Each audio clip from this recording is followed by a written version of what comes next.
Айтор, аяққа барсаң атың өлет, бұл жақ барсаң өзің өлесің деген заманда, анан шарт деле кесіп салып, ошончо адамдын рызкысына бір кыянаттык кылбайбыз ба?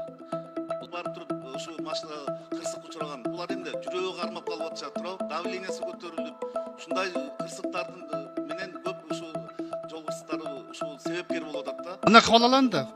Кете берсин мыйзамында. Ал мыйзам не керек бар бизге анда ушул чек мыйзамдан. Ассаламу алейкум, урматтуу биздин сүйүктүү подписчиктер. Сиздерге айтып мен мактандым эле.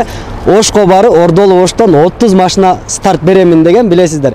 Мен Канатбек Орозов болом, туугандар. Буга чейин 2 жылдан бери Россия жергесинде кыйла оюндорду өткөзүп жүргөм. Элдер менен 200дөн ашык адамдар автоунаа, анан квартираларды туугандар, участоктарды утуп, жакшынакай оюн кылып жүргөнбүз. Буйрукса эми мына көпчүлүк айткан оюнубуз Ордолу Ош шаарынан башталып отурат, туугандар. 30 машина туугандар. Анан барыңыздар бир-бирден класс басып коюңуздар. Анткени эң активный элдерге бир бекер матиз арасынан бекер ойнотуп берем. Андыктан класс басып, видеону аягына чейин көрсөңүздөр толук түшүнөсүздөр. Туугандар, бул оюнубуз жаңы оюн.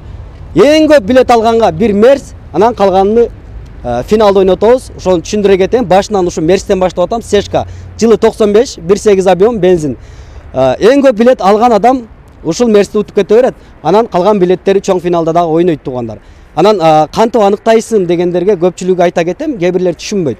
Туугандар, WhatsApp группа ачып коем. Сиз 20 билет аласызбы, 30 билет аласызбы? WhatsApp группа ачып кошуп коем. Ошол кимдер канча алып атканын өзүңүздөр байкап турасыздар. Аны дагы сүйлөшөбүз. Так, туугандар, 30 машина туугандар. Арасынан бирөөсү бекер элдерге ойнотулат туугандар. Лайк басып, комментарийге номериңиздерди таңга түрүндө калтырышыңыздар керек болду. Ал эми туугандар, калгандар бул атайын оматы бар адамдар үчүн болот деп ойлоймун. Билет баасы болгону 2000 эле сомдон, анан Россиядагы биздин боордошторго 2000 рубльден туугандар. Бул оюнубуз туугандар, Кудайым буйрса Ордолу Ошто болот. Кимде ким эсли оюнуңар тазабы, барып катышсам болобу десе албетте болот. 20 билет алыңыздар, пожалуйста, финалга келип карап өзүңүздөр олтуруңуздар. Ато барыңыздарды келиңиздер десем, элдер вообще көп болуп, кафеде ызы чолуп кетебиз. Андыктан 20 билет алгандарды сөзсүз чакырамын. Дагы жакшы нерсе туугандар. Бир жума ичинде ким 3 билет алса, ошолор үчүн дагы бир матч ойнотулат туугандар. Себеби эмне? Финалды эрте кылыш керек. Балким 3 күн, 5 күн, балким 10 күндө финал болуп калат туугандар. Бул жерде 30 машина турат туугандар. Биз Кудайым буйрса Ордолу Оштон наличие алгандарга дагы аракет кылып атабыз, офис ачканга. Андыктан келип катышсаңыздар болот туугандар. Билет баасы 2000ден 2000 сомдон 3299 адам катышат туугандар. Жалпы приз 230 приз болуп калат туугандар. 230. 200 конвертте 5000ден калганы бүт автомобиль туугандар. Арасында матиз бирлер да бар экен, көбүнчө бирок 80% матиз экилер. И еще туугандар айта кетейин, бул машиналарды мен почти көбүн эле уже наличие сатып алганмын туугандар. Бирөөлөрдүн машинасы эмес, жаман ойломай жок. Бул Ордолу Ошто биринчи жолу болуп атат туугандар. Мындай оюнду бир гана Канатбек Орозов кылып берет сиздер үчүн. И Кудайым буйрса Ордолу Оштон Ош Сила деп мыкты оюнду сиздер үчүн биз жүргүзүп беребиз. Машиналарды бардыгын көрдүңүздөр, тап-таза машиналар талапка жооп берет. Уткан адамдар өзүңүздөр келип туугандар. Машинаны көрүп, мен ойлоймун ыраазы болосуздар деп. Анткени бул оюнубузда билбейм, мына Ошто элдер эки нерсени жакшы көрөт деп мен укканмын да. Биринчиси бул самсаны, экинчиси бул матизди деп. Андыктан мен ойлоймун, бул машиналар бир гана сиздер үчүн, урматтуу биздин мекендештер. Россиядагыларга айтарым, сиздер дагы билет алып катыша бериңиздер. Бул жакта Сбербанк турат, Муса Б деп чыгат. Плюс 790 716 94 39. Ал эми жаныбызда турган М-банк Кыргызстан тоже WhatsApp'тагы бар. Кыргызстандагылар М-банкка жазып, чалып, толук маалыматтарды алып, билет алып, омат сынасаңыздар болот. 1-2 машина арабыздан жетишпей турат. Кээ бирлер эсептейт го. Ошону айтайын туугандар, жетишпей калды, кечигип атат. Оюнду стартты жүргүзө берейин. Барыңыздарга ийгилик. Кудайым насип этсе, Ош Сила, Ошто өтө бомба сочный оюн башталды. Барыңыздарга омат туугандар. Ассаламу алейкум. Кытайда мындай бир саясат бар да, өздөрү жумуштап, бала бакырасын багып аткандарды мамлекет колдойт. Жыргагандан жылкыч болупмунбу дейт. Азыр көпчүлүгү оңрулда отуруп алып таксовать этип атат. Жыргагандан эмес да, завод фабрикалар иштеп атса, экономикабыз азыр деле мындай өткөл мезгилден өтө эле кыйналып турган учур, кымбатчылык, геосаясатты көрүп атабыз, пандемиядан кийинки доор. Айтор, аякка барсаң атың өлөт, бул жак барсаң өзүң өлөсүң деген заманда, анан шарт деле кесип салып, ошончо адамдын рызкысына бир кыянаттык кылбайбыз ба? Бул бир, экинчиси лицензияны киргизсек эле кырсык азайып кетет, авария азайып кетет деген кандай бир логика, кандай байланыш, кандай аргументиңиз бар? Нуржит Кадырбек, сиз туура айтасыз. Бул лицензияны киргизгенде биз жанакы ушул мен пример катары айтып кетейин. 2021 жылы ушул Бишкек Ош каттамында бараткан ушул степ вагондогу жараныбыз Бишкекке элдерди алып келип, кайра кетип түнү менен бул уктабай, кайра ушул заказдарды алып жолдон кетип баратып, жолдон ошол уктап кетип, встречный машина менен сүзүшүп кырсык болуп эметкен. Биз ошол себептен бул биздин жарандарыбызды, ушул таксилерди, такси менен иш кылгандар, булар эртеси жанакы 3 жылдык стажысы бар деп атпайбызбы? Ошо опыту барларды, жакында машинасы тек состояниясын соответствиясы болсун, ошолор көзөмөлгө алалы деп атабыз. Медициналык көзөмөл кылалы деп атабыз. Мисалы, кээ бир жарандарыбыз мынакей айдап баратып, тормозу жок барып туруп, ушул машина кырсыкка учураган. Булар эмне? Жүрөгү кармап калып атышат, туруп, давлениясы көтөрүлүп, ушундай кырсыктардын менен көп ушул жол кырсыктары ушул себепкер болуп атат да. Ошон үчүн биз ушун бардыгын тең ушу жарандар, эл ташыган жарандарыбыз ушулар. Ушул бардыгын тең биз көзөмөлгө алып, ушул бир тартипке келтирели деп атабыз. Бул жерде алардын эч кандай башка эме жагынан ушмулет эте турган биз эч кандай эмес жок. Мен сизди туура эле түшүнүп атам, ниетиңиздичи тартипке салалы деген жакшы эле ойда. Мисалы, лицензия бердиңиз. Лицензия алгандан кийин такси эмне түнү менен уктабай футбол көрбөй калабы? Анда деле сизге айтпай, түнү менен уктабай иштерин кыла берет, бильярд ойнойбу, баняга барабы? Кантип текшересиздер анын жашоо режимин, уктаганын, не салганын? Бул Нуржит Кадырбекович, ушул лицензия алыш үчүн ошол жанакы тартиптердин баарын киргизип, алардын баары каттоого алынып, биздин ички иштер министрлиги тарабынан атайын көзөмөлгө алынат. Ошол именно ошондойлорго жол бербейликтеп ушул лицензияны учетту тартипке келтирели деп атабыз да. Адилеттүү болуштун бир жолу бар экен да, өзүңдү ошонун ордуна коюп көр дейт. 1917 жылкы революциядан кийин Россиянын дворяниндери Европага барып такси айдап калган. Мен депутатмын, сиздин да чоң кызматыңыз бар. Бир күн экөөбүз такси айдап калбайт деген кепилдик жок. Азыр сиз, мисалы, бүт ушу кызматтан ажырап барып, бала бакыраны багам деп таксисттердин арасында туруп калсаңыз, ушул мыйзам долбоорун колдойт белеңиз? Нуржит Кадырбекович, мен туура айтасыз, эртеги күндө эч ким айта албайт. Бирок негизи биз баарыбыз тең ушу мыйзам жолго өтүшүбүз керек. Түшүндүм. Эми бул маселе страховка сөзсүз болот. Эгер лицензия боло турган болсо туурабы? Техосмотр сөзсүз болот. Булардын да ниети тилеги жакшы, бирок Кыргызстанды билесиз. Кабыл алган мыйзам ниети башка, аткарылышы такыр башка. Мисалы, мейли страховка болсун. Кокус бир машина бузулуп калса, мен кайсыл сервиске барам? Өзүмдүн таанышыма барсам, акчаны кантип алат мамлекеттен? Мисалы, ошо страховый компаниядан бир жол жоболор механизмдери барбы? Биз буга даярбызбы? Мамлекеттик атайын сервис борборлор ачылабы? Мен өзүмдүн ишенген мастерлерим бар. Мисалы, ошол жака барсам төлөп бере алабы? Оңдоткон, мисалы, Кудай бетин ары кылсын. Бул атайын страховка болгон машиналардын бардыгы тең, эгерде кандайдыр бир тек состояниясы боюнча эметилген болсо, мунун бардыгы тең страховой компания баалап эметет. Сервисный обслуживание бул бардыгы тең биз кылып келатабыз. Азыркы күндө эми келечекте биз дагы ойлонуштуруп атабыз. Мамлекеттик деңгээлде ушунун бардыгын тең бир калыбына келтирүү кадамдарын биз ойлонуштуруп атабыз. Ал жактарына да барабыз. Көрдүңүзбү, маселе али быш элек да, ачыгын айткандачы. Бул мыйзамды кабыл алып коюш оңой эле, бирок механизмдери деталына чейин иштелип чыкпаса, элдин эле шору болот ушу менен күн көрүп аткандардынчы. Анан дагы бир маселе да, мисалы, техосмотрду мен түшүнөм. Жеке компаниялар ачат, бирок коррупция деген бир балекет бар. Акчасын берип койсо, көрдү, көзү көрөт деп туруп справка бере берет бизде.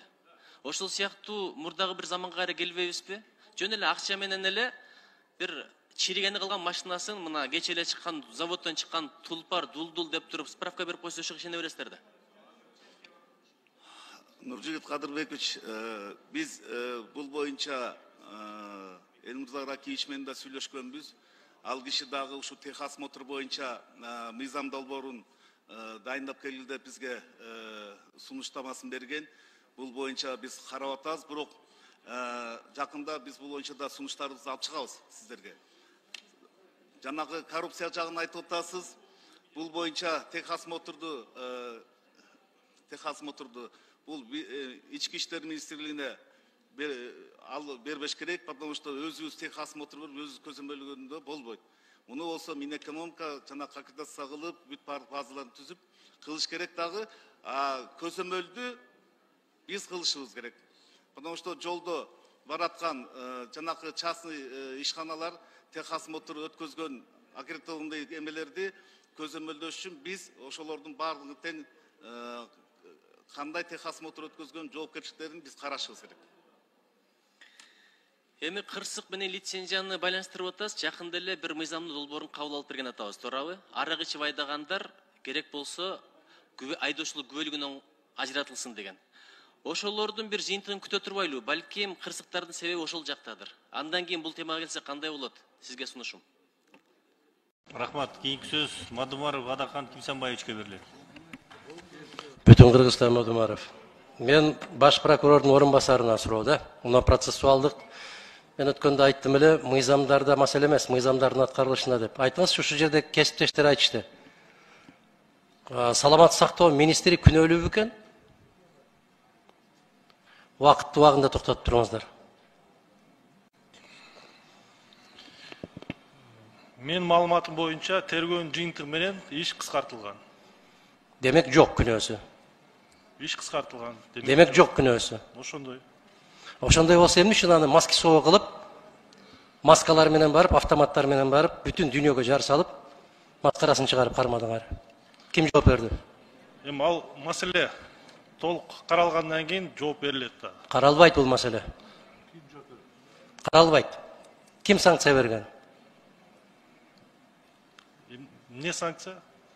Ошону барып, ошо автоматтар менен кармагыла деп ким буйрук берген?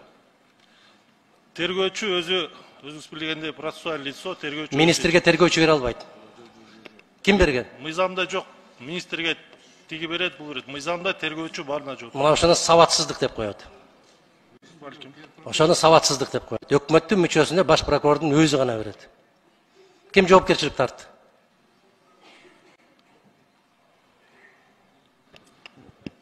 Бул маселе бүгүнкү күндө каралып элек, каралып бүткөндөн кийин толук маалымат дагы берилет. Маалымат бере албайсыңар, себеп айтып атам, жообуңар жок силердин. Мен бул маселеге урматтуу жогорку соттун төрагасы Замирек Курамаевич, мен сизге кайрылардын алдында атайын бердим. Ушул сыяктуу окуяларды силер сотторда колдоп берип атасыңар.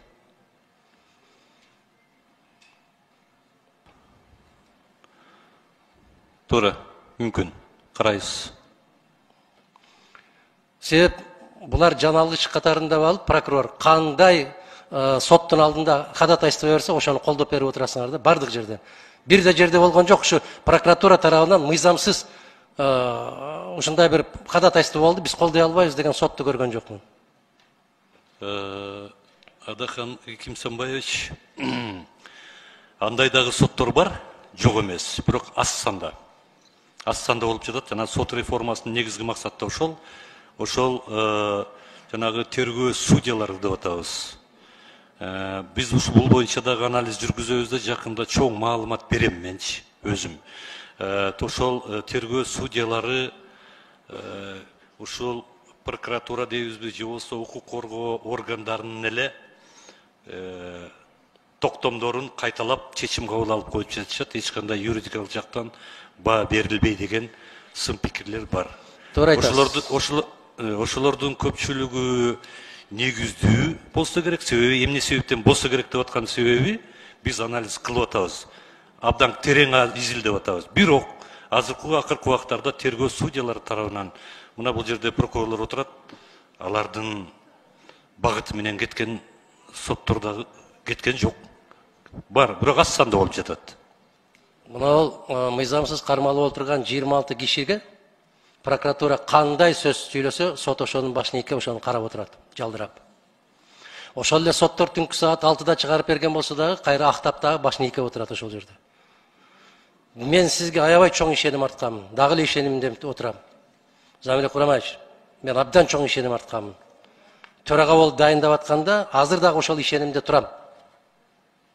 Ошол жактардын карасаңыз, соттордун баарын жетелеп алыптыр булар. Мен айттым ошол, булардын жүрөгүн дагы, бетин дагы кайсы материалдан жасайт болду экен. Кып-кызыл жалганды үйүп турса дагы сот туура дейт, ушуларды туура деп атат. Кыргыз сотунан жабыркабаган, жаран калган жок бүгүнкү күндө. Мунун жанагы саламат сактоо министри жакшы, бир чоң жигиттин досу экен, эптеп чыгып кетти. Калгандары кайда болот? Досу жоктор эмне болот? Адилеттүүлүктү кайдан издейт досу жоктор? Же баш прокурор жабыр тарткан жок, же министр жабыр тарткан жок. Эч ким эч нерсе болгон жок. А байкуш бечаралардын бардыгы 2 айлап, 3 айлап, 6 айлап жатат. Достору жок алардын, же акчасы жок.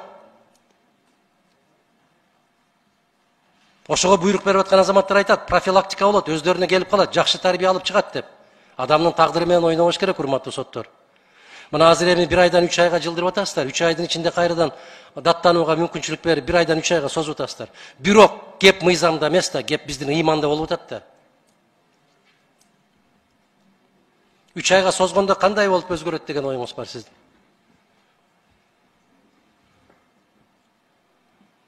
Эми мыйзамдын талаптары так аткарылыш керек. Албетте мыйзамдардын талаптары аткарылбай жатса, же болбосо ыйман тебеленип тепселип жатса, бул конечно бул кечиримсиз. Мыйзам боюнча ошол кармалып жаткандарда Мадумаров киргенге да укугу бар, Асанов, Тешебаев, Балтабаев киргенге да. Бирок Балтабаев, Тешебаевтар кирет, Мадумаров кирбейт деп отурат, мына прокуратуралар отурат ушул жерде. Мыйзам баарыбызга бирдей, бирок Мадумаров көзгөчө иштеп атат. Кирбейт Мадумаров, алар менен жолукпайт. Агахан Кимсанбаевич, ошон үчүн мен жана жогоруда айтып кетпедимби? Маны сиздер баарыңыздар тең түшүнүп атасыздар. Сот реформасы десе, бул сот реформасы сотторго гана тиешелүү деген кээ бир түшүнүктөр болуп жатат окшойт. Окшойт эмес, ошондой болуп жатат да. А сот реформасы баарына тең тиешелүү. Сиз айтып аткан ошо прокуратура, тергөө орган жана башка укук коргоо кызматкерлерине керек болсо жана мен кайра кайталап коеюн, айыл башчыларына чейин баарына тең тиешелүү болчу. Ошон үчүн эгерде бул сот реформасы деп сотторду гана карай бербей, же болбосо эле кечке эле сотторду жаманатты кыла бербей, баары тең чогуу реформа жүрүш керек. Муну ошондо гана оңолобуз. Албетте мен кошулам. Эгерде сиздин жанагы айтып аткан пикирлер боюнча өзүңүз айтып кеттиңиз, ушуну кайталап эле чыгарып атышат депчи. Мындай сөздөрдү сизден гана эмес, мен карапайым адамдардан дагы, же болбосо башка интеллигент адамдардан да угуп атам. Көп угам мен аябайчы. Ошон үчүн биз азыркы учурда далалат кылып, аракеттенип атабыз. Бул аракет жалаң менин аракетим менен эмес, сот системасынын өзүнүн аракети эмес, бүтүндөй масштабна бардык бийлик структуралары тарабынан колдоого алынганда, ошондо гана сот реформасы жүрөт. Эгерде колдоого алынбаса, албетте жүрбөйт. Сиздердин айтып аткан сөздөр, ушулардын бардыгы тең ошол сот реформасынын бир кирпичи, бир тешигин жамаганга бир эске алына турган сын пикирлер. Муну мен мойнума алабыз. Алып келгенбиз, дагы алабыз. Албаганда каяка бармак элек. Оңололу десек, эгерде сын пикирлер негиздүү болсо, ошону эске алып туруп анан алдыга жылсак болот. Мен эми жалтаңдабай эле айтып атам мунучу. Бул мамлекеттик деңгээлде жүрүш керек. Сиздердин колдооңуздар менен. Мыйзам демилдөө демилгениңиз бар, укугуңуз бар, ошону биз сизден күтөбүз. Рахмат. Рахмат. Мен депутаттар, сиздерден абдан суранат элем да. Сиздер өзүңүздөр активдүү катышпайсыздар талкууга, ошол учурда маселе каралып атканда, анан кийин келип туруп бул жерде биринчи жолу угасыңар да, оюңарды айтасыңар да. Кагаз жүзүндө бербейсиңерби? Кызыкпайсыңар өзүңүздөр? Кечирип коесуздар айрым депутаттар. Мен мына азыр кээ бир суроо берип аткан депутаттарды көрө элекмин, көптөн бери мен бул жыйындар залынан көрө элекмин. Анан көбүнчө ушул жерде маселе каралып атканда чыгып кетесиңер, бирөө суроо берип атса, укпайсыңар да келип туруп кайра эле ошол берген 10 депутаттын суроогун 11-чи болуп берип, убакытты аласыңар. Кичине өзүңөрдү сыйлап, мындай туура мамиле жасайлы да биринчи, өзүбүз тартип кылайлы да, урматтуу депутаттар. Дайыма ошон үчүн биздин убакыт созулуп кетип атат. Отургула бул жерде, катышкыла, түз иш бердиңер да аткаргыла. Анан кийин чыга калып эле мен билбепмин, көрбөпмүн, мен мындай кылам, сунуш берем, четке как деген бул туура эмес, урматтуу депутаттар. Анда силер принципиально катышкыла ар бир ошондой маселелер каралып атканда. Парламентте эч качан мындай маанисиз маселе каралбайт. Бул жерде каралган маселелердин бардыгы маанилүү. Ошон үчүн баарына катышканга аракет кылыңыздар. 5-чи микрофон. Урматтуу төрага, сиз деле бул жерин көрбөй атам, төрдө отурганыңызды. Анан депутаттын укугу бар. Биз сунуш кылып атабыз. Бул жерде 3 депутат 3 тең айтты. Мүчүлүштүк бар, кемчилик бар деп. Добуш коюп коюңуз, бизди үйрөтпөй. Аны үйрөтө бересиз. Баары айтып атат, оңдоп калат, биз каршы эмес, оңдойлу деп атабыз. Мүчүлүштүк так жазылып турат. Бул эмнеси жаман? Аны кабыл алалы да. Кете берсин мыйзамда. Аны мыйзам не кереги бар бизге аны ушул чийки мыйзамдын? Комитеттин чечимин мен добушка коем, биринчи, анан сиздин сунушуңузду добушка коем мен. Эреже боюнча, регламент боюнча. 1-чи микрофон. Саламатсыздар, урматтуу төрага, урматтуу депутаттар. Урматтуу төрага, бул экинчи окууга келип атат мыйзам долбоор. Биз акыбыз бар сунуш берүүгөчү. Алмазбек Акунжанович, мына министрдин орун басары, мен өткөндө Акылбек Жапаровго да айткан болчумун. Мыйзам долбоорун жактаган кайсы мамлекет органынан келген жетекчи орун басар даярданып келсе депчи. Бул аям аз эмне деп айтып атат. Бул мыйзам долбоору ошо боюнча калат, өзгөртүү жок дейт. А бул жерде өзгөртүү киргизүү боюнча сөз болуп атпайбы мыйзам долбоорунда, окубайбы? А бул бардык коомчулук айтат, эч кандай өзгөртүү жок дейт. Бул жерде окубайсызбы? Өзгөртүүлөр киргизүү тууралуу сөз болуп атат бул жердечи. Мыйзам долбооруна. Сиз айтып атасыз, өзгөртүү киргизүү жок бул жерде деп айтып атасыз. Айттыңыз, стенограмманы көтөрбөйсүз, урматтуу. Ошон үчүн сиз бардык депутаттар сиз өзүңүз туура эмес жакка буруп атасыз да. Сиз эгерде жакшы даярданып келгениңиздерде, эгер сиз айтканыңызда макул, бул сунушту кабыл алабыз, макул, бул экинчи окууга алып келип атасыздар. Сиз сунушту угушуңуз керек бул жерде жазып алыпчы. Бул биринчисин биз колдоп бердик. Экинчиге келгенде биз сунуш беребиз да депутаттар. Бул мыйзам долбоору да. Анан сиз жазып келген боюнча кетип калыш керекпи? Бул абдан көйгөйлүү маселе мыйзам долбоору. Жарандардын кайрылуусу боюнча бизде бир канча жаран кайрылат, жооп ала албайт. Ал мөөнөтүн көрсөтүшүңүз керек. Сиз кандай мөөнөтү жок, сиз бул кабыл алабыз бул нерсеничи да. Бул мыйзам долбоордун сапаты туурасында эч кандай сөз козгобопсуңар. Бар мыйзам долбоорунда жарандардын кайрылуусу боюнча сапатын жакшыртуу боюнча бир дагы сөз жазбапсыздар. Мыйзамды окуп чыгыңыз, мыйзам долбоорунчу. Негизги сөз мыйзам долбоорунун жарандар кайрылуу сапатын жогорулатуу боюнча сөз болуш керек. Ушул жарандар кайрылуусу боюнча бир мамлекеттик жетекчи бир жоопкерчиликке тартылдыбы? Аны жазбапсыз. Даярданып келбейсиздер, анан депутаттар жаман көрсөтпөй бири-бирибизгечи. Урматтуу Алмазбек Акунжанович, шуну сиздер айтсаңыздар, бизди жаман көрсөтпөңүздөр депутаттарды. Жакшы даярданып келишпей өздөрү. Папканы берет, бир кызматкер көтөрүп алып бияка чуркап келип атышат. Депутат суроо бергенде ошого так жооп бериш керек.